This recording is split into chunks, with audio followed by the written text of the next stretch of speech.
Most people don't reach their dream, not because of failure. Most people don't live their dream because they give up. You see, it's not the failure that stops us, but that most stop at their first failure. Those who succeed don't stop at one failure. They don't stop at 10 failures. They don't stop at 100, 1,000, or a million. They say, this is my goal, and I will do whatever it takes to achieve it. I will learn the lessons from any failures. I will learn faster. I will work harder. I will work smarter. And I will not quit until my dream is a reality. That's the difference between success and failure. Failure makes winners stronger. Failure makes winners hungrier. But it makes most give up. It makes most feel worthless. Winners don't enjoy failure, but they would never let failure stop them. Next time you encounter failure, you got to remember every great thing on this planet is here because the Creator learned what did work, but learned more from what did not work. When we are kids, we don't stop at failure. When we first learn to ride a bike, it's failure after failure. We get knocked down time after time, but we get up and push forward until we achieve our goal of riding the bike. But then we get old, and most of us get weak. We are too soft to get back on the bike. We come up with excuses. It must not be for me. No, you just soft. No, you just lazy. Tell yourself the truth. Get back on the bike. Learn why you failed, and make sure you don't fall again. Make sure you are stronger for having the lesson. Failure is not the end of your story. It is the start of your comeback story. If failure was the end of your story, there would be no greats. Greats like Jordan, greats like Einstein, like Edison, like Oprah Winfrey. If these people stopped at failure, the world would not be filled with their greatness as it is today. Failure is nothing but a lesson to the winner. Failure is nothing but motivation to the winner. Failure is fuel. No one likes to fail, but the difference between those that win and those that lose in life is the winner decides a better meaning for their failure. They decide never again. They declare, I will be better next time. Don't let failure stop you. Let it grow you. Let it develop you. Failure is not the end. It's just the start. The start of your comeback story. The only way you can call it a failure is if you quit. If you keep going, it's only a hurdle. One you will overcome. The only way you can fail is if you quit. Never quit. Keep pushing. You will get there in the end. Failure doesn't exist in the mind of a champion. All it does is push them to a higher level. Are you a champion? Will you accept failure or keep going? Learn the lessons, apply the lessons, come out stronger than before, and keep going. Some people fear failure so much they never try. They never even start. Some people give up right when they're about to succeed. They were so close, but they threw in the towel. Don't let that be you. Thomas Edison didn't fail. He found 10,000 ways that did not work. Guess what? He only needed one way that did work. Einstein said, failure is success in progress. Failure is just one more way not to do something. Keep going and you will succeed. Keep going and you will succeed. Failure is not the end of your story. It is the start of your comeback story. If you use failure as fuel, you can't really fail. If you use it as motivation, you cannot be defeated in the long term. If you use it to drive you, use it to make you, it can never break you. If you never accept defeat, you can never fail. Refuse to be defeated. Refuse to be defeated. Learn the lesson. Find a new path and a different way to your goal. There's always a way.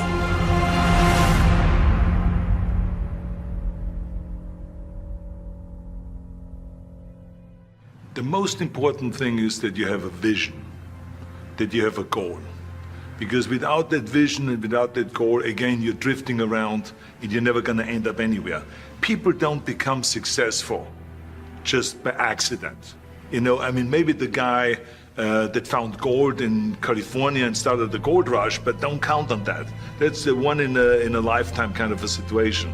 So you got to really have a specific goal, and to me, to have that vision that I want to be Mr. Universe, that I want to be the greatest bodybuilder of all time. That was a great vision, and that specifically to look like Reg Park and to be up there on that stage and to lift the trophy overhead and to win the championship over and over and over again. So that was a great goal. You have to have a goal. Now, it doesn't have to be that specific goal, but it has to have some goal. This is why I always recommend to people, sit down, take your time, and start thinking about, why do you want to work out? What is your goal? And that can be as crazy as it is. It could be, you know, I want to impress girls. If that's your goal, so be it, but it motivates you. It could be that you're emulating a certain, you know, bodybuilder or a certain football player, a certain boxer, whatever it is. Have those pictures put all over the wall like I did when I was a kid. I put pictures of Reg Park and of Sonny Liston, of boxers and of Ali and of powerlifters and weightlifters all over my bedroom, you know, wall. So that every day when I go to sleep, every day when I wake up, I look at those pictures and they motivate me. You need that motivation, and then therefore you have this kind of imprint in front of you all the time, and you know exactly what you're chasing. This is why I always smiled when I was in the gym. People always came up to me and says, why are you smiling? You're working out 5 hours a day. You're doing the same as the other guys, but the other guys have a sour face. They're pissed off that they have to do another rep or another set or something. I looked forward to another 1,000 reps of sit-ups. I looked forward to another 500 pounds of leg press or squat. I looked forward to doing more and more curls until my arms fall off. Why? Because I knew that every rep that I did and every set that I did and more weights that I lifted, I get one step closer to turning that vision into reality. So I was turned on by that. I was excited. I couldn't wait to get to the gym. You know, one of the things of, you know, creating urgency, it can go, you know, one way or the other. Because like, I remember that when I weighed 245 pounds, and Bob Rafelson, the director of Stay Hungry, said to me that I'm interested in having you come in for a reading and work on your acting and all this, because I'm interested in having you in a movie to star with Jeff Bridges and with Sally Fields. I was delighted about that, and I was excited, and I started pumping up more and more. And then he said, but I don't want you to weigh more than 210 pounds. So I said to him, well, it's funny you come to me, and you want me to be in the movie, but I'm weighing 245, 246. I say, I just won the Olympia. I say which was 1974, and I was really at my biggest. And but he demanded that, and he says, look, it's very simple.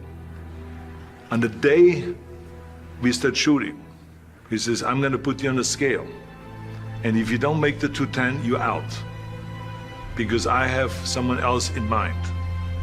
And I worked on it. I started visualizing myself very clearly as a lean athlete, because that's the only way I could lose that weight and all of a sudden get interested in running more. Because up until that point I ran like 3 miles after training or before training or whatever, but now all of a sudden it was 5 miles, 6 miles, 7 miles, 8 miles, and they even ran mini marathons in order to lose the weight, and I did everything with high reps, and I was watching my diet, what I eat and all those kind of things.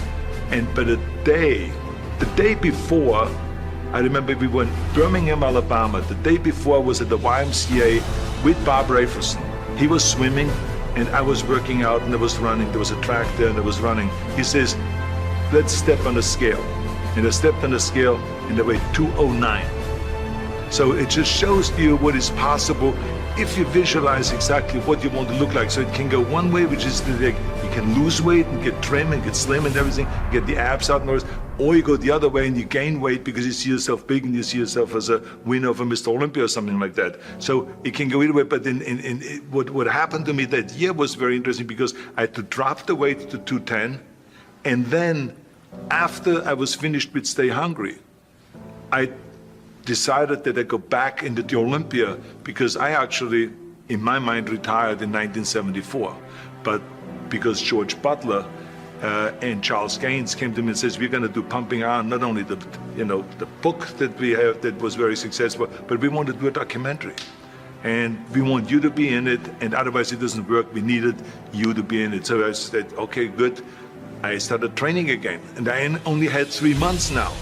From the time I weighed 210 to go back up again, I didn't make the 240 anymore.